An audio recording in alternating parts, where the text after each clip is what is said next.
Hai guys, melanjuti obrolan seputar perubahan iklim, kelapa sawit, dan biodiesel.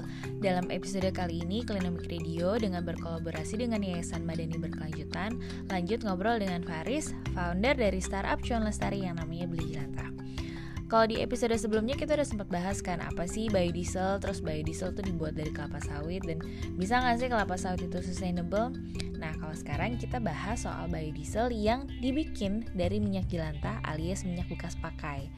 Beli Jelantah ini adalah startup yang khusus mendirikan bisnis untuk memonetize supply dan demand ini. Yuk kita dengerin obrolannya. Hai Mas Faris, makasih banget nih udah gabung di Klinomik Radio. Thank you so much udah mau meluangkan waktunya untuk jadi narasumber kita hari ini. Boleh kenalan dulu nggak nih Mas Faris, dari mana, punya startup apa, dan ngapain sih? Oke, makasih banyak Mbak Denia udah diundang nih di acara yang keren banget gitu ya. Perkenalkan, nama saya Faris. Saya founder dari sebuah startup, climate tech startup yang namanya Beli Jelantah. Itu startup yang fokusnya terkait sustainability, secara spesifik terkait pengelolaan tata kelola limbah minyak jelantah. Gitu ya. Ini merupakan bisa dibilang anaknya saya gitu ya, dari project di tahun 2018 gitu ya sampai sekarang gitu ya. Jadi sudah sekitar 2-3 tahun gitu ya. Paling segitu untuk share introduction-nya Kak Denia. Oke, nah kita paling seneng nih kalau dengerin dan ketemu dan ngobrol-ngobrol soal startup di bidang sustainability, karena buat kita itu cuan lestari banget ya Mas Faris ya. Iya, betul banget. Boleh nggak diceritain awal mula kepikiran terus keidean bikin startup ini tuh dari mana awalnya? Oke, jadi kalau saya kan dulu background secara pendidikannya teknik kimia gitu ya, dan punya knowledge terkait pengelolaan waste, dalam hal ini limbah minyak jelantah, menjadi sebuah produk gitu ya, yaitu biofuel, biodiesel gitu ya. Jadi sudah punya ilmu terkait proses teknologinya gitu ya. Lalu setelah saya lulus, saya coba cari marketnya gitu ya, saya riset, dan ternyata ketemu nih ada supply-nya, ada demand-nya gitu ya. Lalu saya coba validasi ide bisnis saya gitu, dan alhamdulillah sampai sekarang jalan gitu sih. Jadi short infonya bisa dibilang penggabungan antara knowledge saya, background saya, dengan juga entrepreneurial side dari saya gitu, ngelihat business opportunity di bidang ini gitu. Cuan banget Kak. Cuan lestari banget, bukan cuma cuan doang Mas. Bener banget. Nah itu tadi kan ngebahas supply sama demand nih. Boleh nggak ceritain lebih lanjut nih, supply-nya apa, demand-nya apa? Dan tadi kan juga sempat mention nih biodiesel ya. Jadi yes, mungkin sedikit diceritain deh Mas Faris, kayak apa sih biodiesel ini, dan di mana si supply dan demand-nya itu gitu yang akhirnya menghasilkan cuan lestari ini Mas. Siap. Oke, jadi pertama saya dulu buat website gitu ya Mbak Denia, terkait informasi terkait minyak jelantah, terkait biofuel, terkait biodiesel. Ternyata responnya itu banyak restoran-restoran, hotel yang kontak saya gitu, yang mereka aware, mereka punya minyak jelantah, tapi mereka nggak tahu gitu harus dikemanakan gitu kan. Nah itu dari sisi supply-nya gitu. Jadi ada sektor komersil berupa restoran dan hotel yang mereka mempunyai limbah minyak jelantah tapi bingung mau dikemanain gitu ya. Terus dari sisi demand, ternyata ada juga perusahaan-perusahaan yang mengumpulkan minyak jelantah dalam skala besar gitu, yang sulit menjangkau si restoran ini, dan juga perusahaan biodiesel gitu. Jadi di situ saya melihat opportunity-nya. Berarti ada bisa nih saya masuk gitu ya sebagai penghubung mereka gitu ya, untuk terkait tata kelola limbah minyak jelantah, membantu dari segi supply maupun dari segi demand. Terus tadi ditanya terkait biodiesel itu apa? Biodiesel adalah bahan bakar yang setara dengan solar di sini gitu. Jadi penggunaannya untuk mesin-mesin diesel. Contohnya kayak alat-alat berat gitu ya, kayak truk gitu ya. Terus juga kalau di pabrik-pabrik ada komponen-komponen yang biasa menggunakan diesel. Misalnya boiler gitu ya. Jadi memang di situ ada opportunity-nya gitu, dari segi demand-nya juga besar. Gitu. Cuan lestari.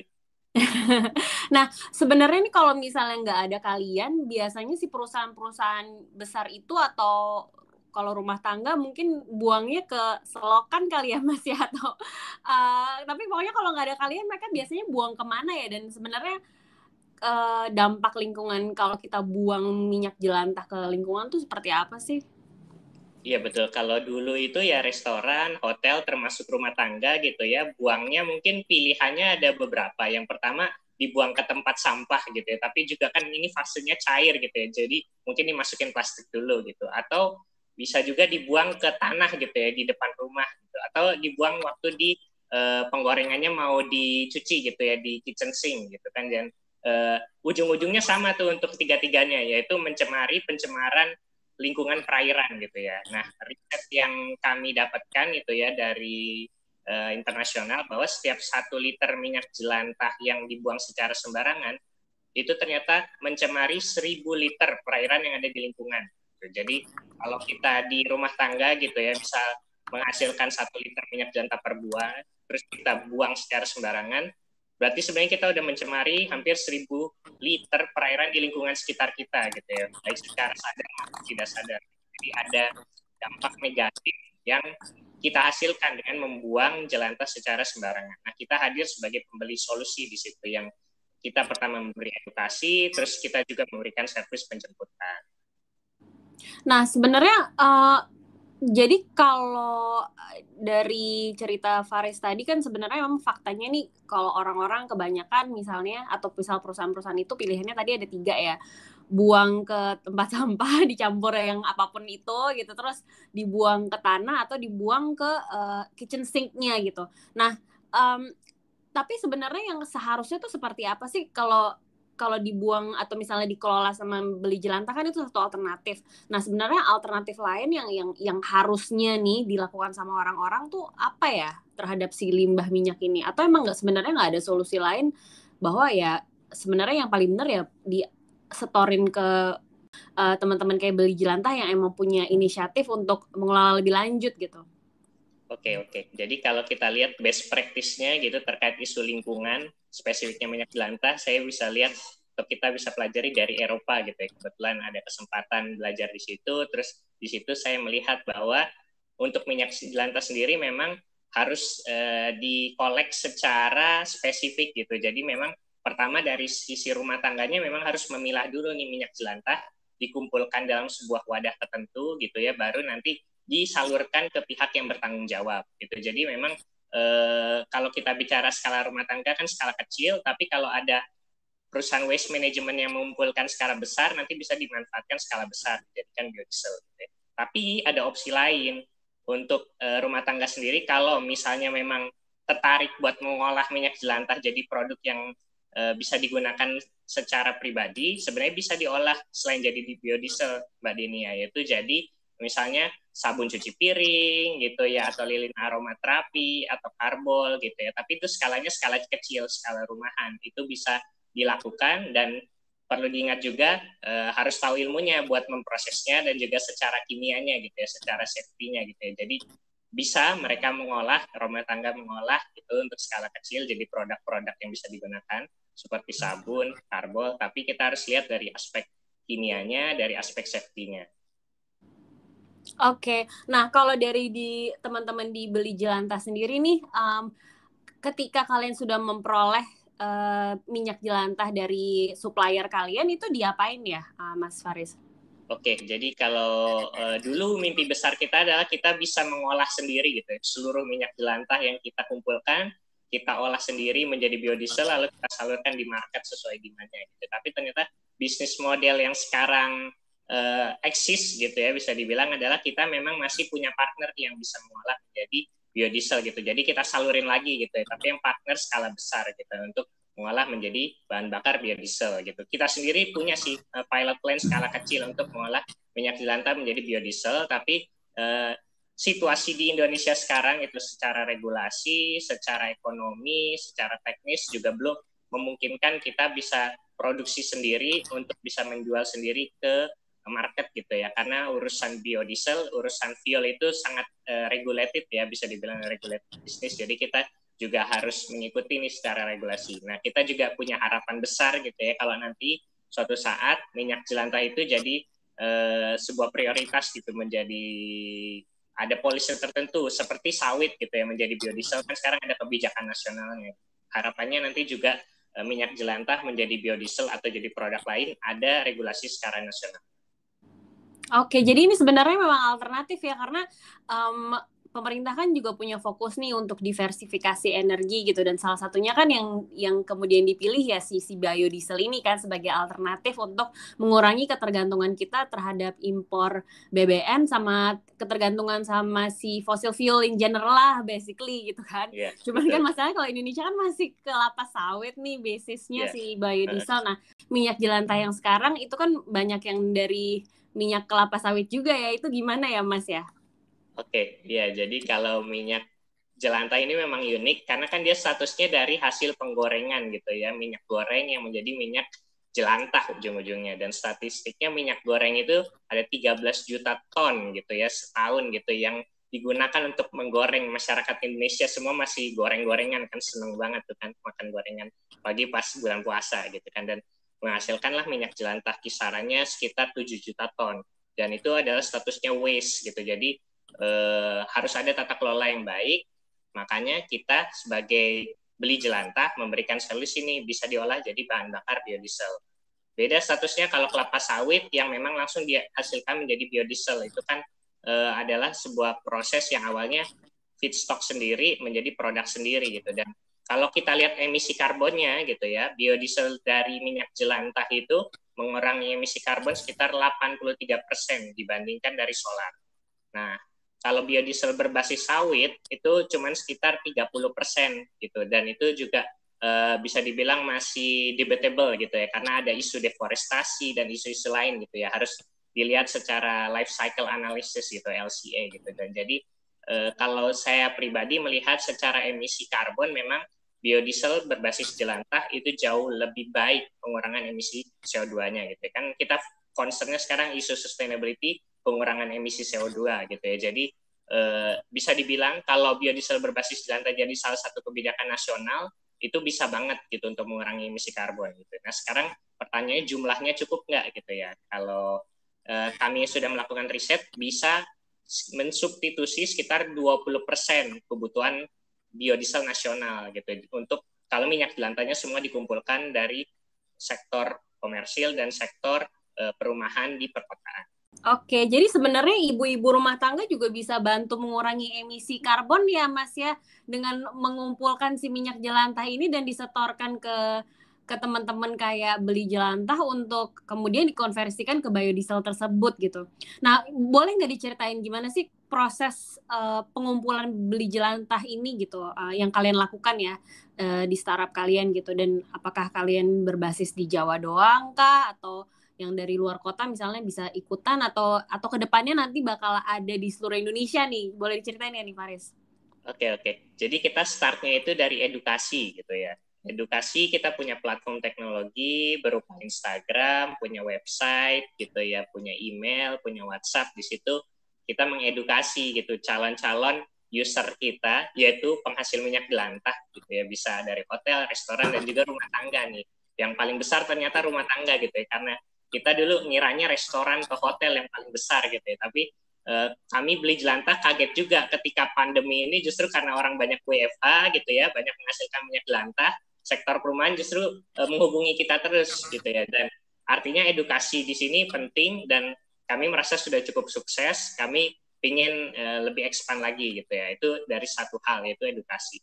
Yang kedua, setelah mengedukasi, setelah warga pada ngumpulin jelantah, kita melakukan aktivitas kedua kita, yaitu pengumpulan dan penjemputan gitu ya. Dan kita biasanya kasih minimum quantity sih Mbak Denia untuk penjemputan gitu ya, sekitar 5 liter atau 10 liter gitu ya, untuk tim kita nanti didispatch untuk datang ke rumah-rumah untuk ngumpulin minyak jelantah yang sudah warga kumpulkan gitu ya. Dan di situ ada linknya gitu ya. Jadi kita aktivitasnya ada di upstream berupa edukasi dan midstream berupa pengumpulan. Nah, terus kalau ditanya tadi operasionalnya di mana aja beli jelantah? Sampai saat ini kita ada di Jakarta, Depok, Bekasi, dan Tangerang Selatan gitu ya. Dan sekarang juga ada potensi untuk kita expand di Pekanbaru dan juga di Padang gitu ya. Kita sih harapannya bisa menyasar seluruh kota-kota di Indonesia ya, karena semua masak pakai minyak goreng dan otomatis menghasilkan minyak jelantah. Itu mimpi besar kita.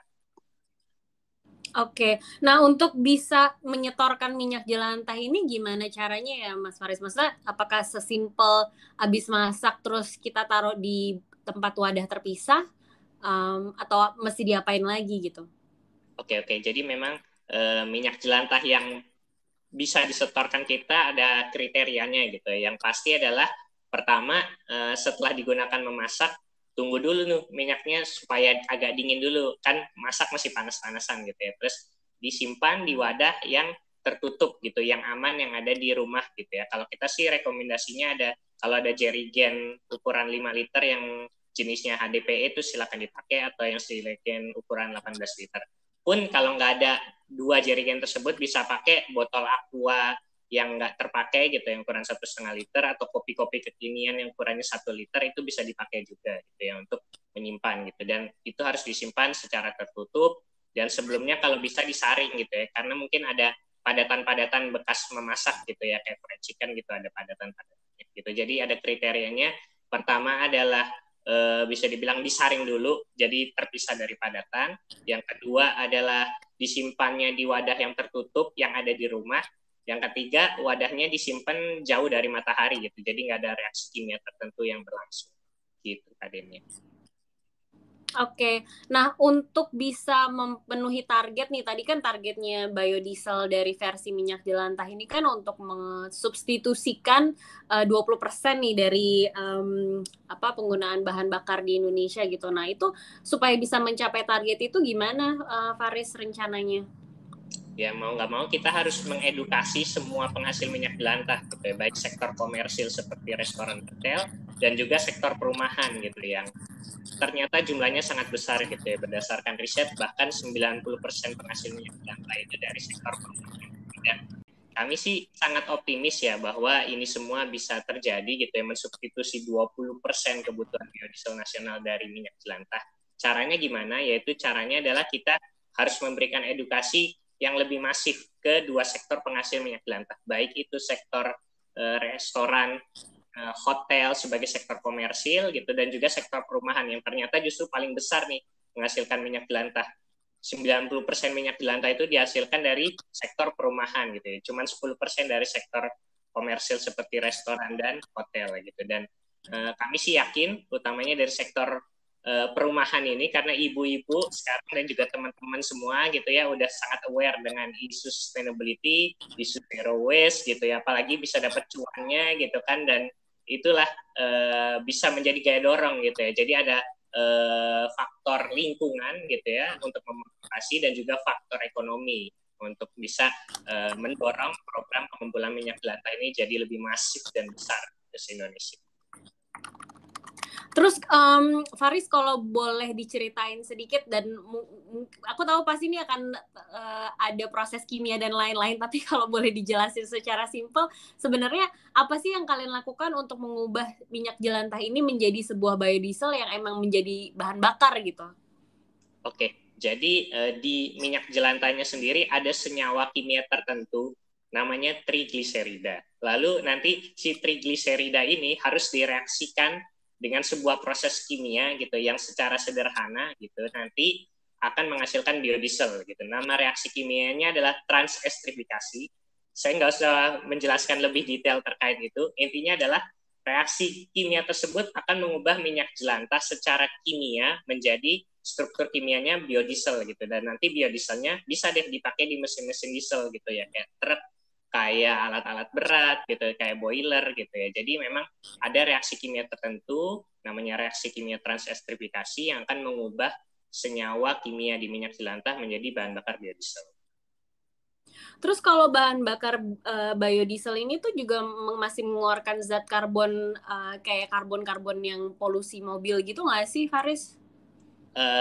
Jawabannya adalah iya, tapi justru kadarnya jauh lebih kecil gitu ya. Bahkan untuk kandungan sulfurnya itu hampir nggak ada gitu ya. Jadi bisa dibilang memang masih menghasilkan emisi karbon gitu ya, tapi nilainya jauh lebih kecil gitu. Bahkan kalau tadi saya sebut datanya gitu ya, mengurangi emisi sampai 83% gitu. Dan itu saya ambil datanya dari Komisi Uni Eropa gitu ya. Mereka punya kebijakan namanya Renewable Energy Directive, yang memang minyak jelantah ini kalau menjadi feedstock untuk menghasilkan biodiesel, memang pengurangan emisi CO2-nya paling besar, yaitu 83% dibanding yang lain. Jadi sekarang kita ada di era di mana transisi energi gitu ya, termasuk ada mobil listrik gitu ya, termasuk juga ada pembangkit berbasis matahari dan juga angin gitu ya. Tapi juga kita kalau melihat di transportasi, tidak hanya kita hanya bertumpu pada mobil listrik aja, tapi juga bertumpu pada bahan bakar yang sifatnya terbarukan seperti biodiesel berbasis jelantah ini.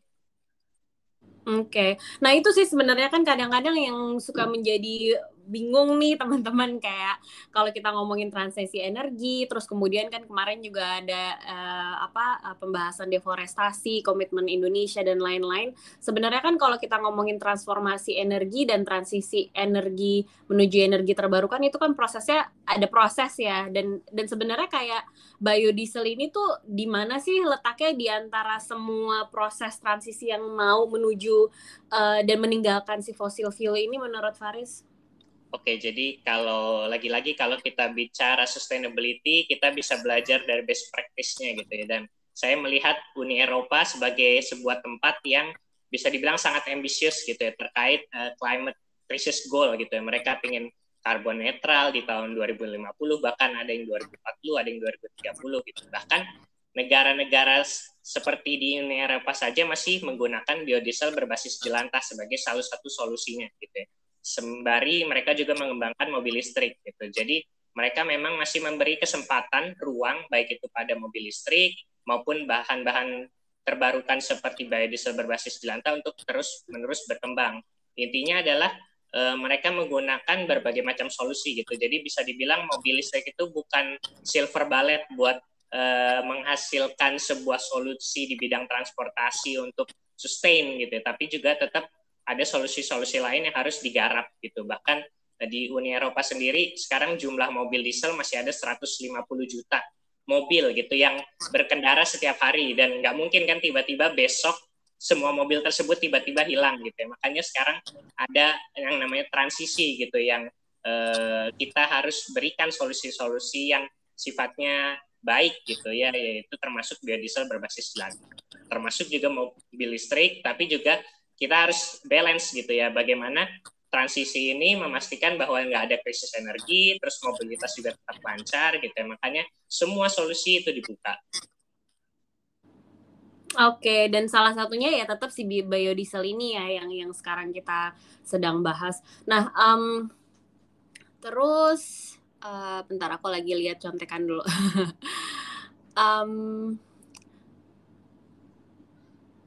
Oke, kalau misalnya ada suatu inovasi nih yang kalian butuhkan gitu dalam konteks produksi biodiesel dan mengembangkan biodiesel ini gitu untuk menjadi semakin masif tuh apa sih, Faris? Oke, kalau kami sih ngelihatnya dari dua sisi. Pertama dari sisi upstream sama midstream-nya, yaitu untuk terkait edukasi dan pengumpulan kita bisa menggunakan teknologi berbasis digital gitu ya. Misal kita mengembangkan apps gitu ya, atau mengembangkan teknologi blockchain gitu ya untuk men-track bagaimana minyak jelantah itu dihasilkan dan juga bagaimana bisa dikumpulkan secara masif gitu. Jadi teknologi berbasis digital gitu untuk mengadres di sektor upstream sama midstream. Yang berikutnya yaitu terkait dari downstreamnya, bagaimana mengolah minyak jelantah menjadi produk gitu yang namanya biodiesel. Sebenarnya ada teknologi-teknologi tertentu yang bisa membuat prosesnya jadi lebih efisien gitu ya. Ada juga bisa menghasilkan produk biodiesel yang sistem bisa dibilang premium produk gitu, namanya adalah HVO gitu. Jadi nanti bisa menghasilkan produk mirip biodiesel tapi secara emisi jauh lebih kecil dan juga nggak perlu dicampur-campur lagi. Kan kalau sekarang ini masih ada tulisannya B30 gitu ya, artinya 30% biodiesel, 70% solar gitu ya. Nah ini produk premiumnya biodiesel namanya HVO itu nggak perlu dicampur-campur lagi, bisa langsung dipakai di mobil secara langsung. Gitu. Jadi ada dua solusi dari sisi penggunaan digital untuk upstream dan midstream, dan solusi berbasis inovasi engineering gitu ya di bagian downstream. Oke, dan mungkin ini pertanyaan terakhir nih Faris, buat teman-teman yang dengerin Klinomik nih, ada tips nggak sih dari Faris buat mereka kalau misalnya pengen misalnya mencari tahu lebih banyak dan ikut berkontribusi dan mungkin mau ngejual minyak jelantahnya ke Beli Jelantah nih gimana nih? Oh bisa banget, iya Kak Denia, benar banget. Jadi Saya yakin semua pendengar gitu ya pasti memasak menggunakan minyak goreng gitu ya, karena kita suka makan goreng-gorengan gitu kan, dan pasti menghasilkan minyak jelantah gitu. Dan saya yakin juga teman-teman udah care sama isu lingkungan, isu sustainability, dan yakin ingin berkontribusi gitu. Dan cara paling mudahnya adalah kumpulin aja minyak jelantahnya gitu ya, terus nanti bisa lihat nih di website kita belijelantah.com atau di Instagram kita, Instagram beli jelantah gitu ya, untuk nanti tahu lebih lanjut gitu ya bagaimana bisa kontak untuk melakukan pengumpulan gitu. Dan nanti setelah kontak kami dan tim kami siap buat jemput, akan melakukan penjemputan dan nanti akan ditukar minyak jelantahnya dengan reward, salah satunya cuan gitu ya, termasuk juga bisa dapat sembako gitu ya, dan ada produk-produk ramah lingkungan lain yang bisa didapat gitu ya. Jadi teman-teman bisa banget untuk ambil bagian gitu ya terkait tata kelola limbah minyak jelantah. Simple dengan cara ngumpulin minyak jelantah di rumah, lalu kontak kita di Beli Jelantah.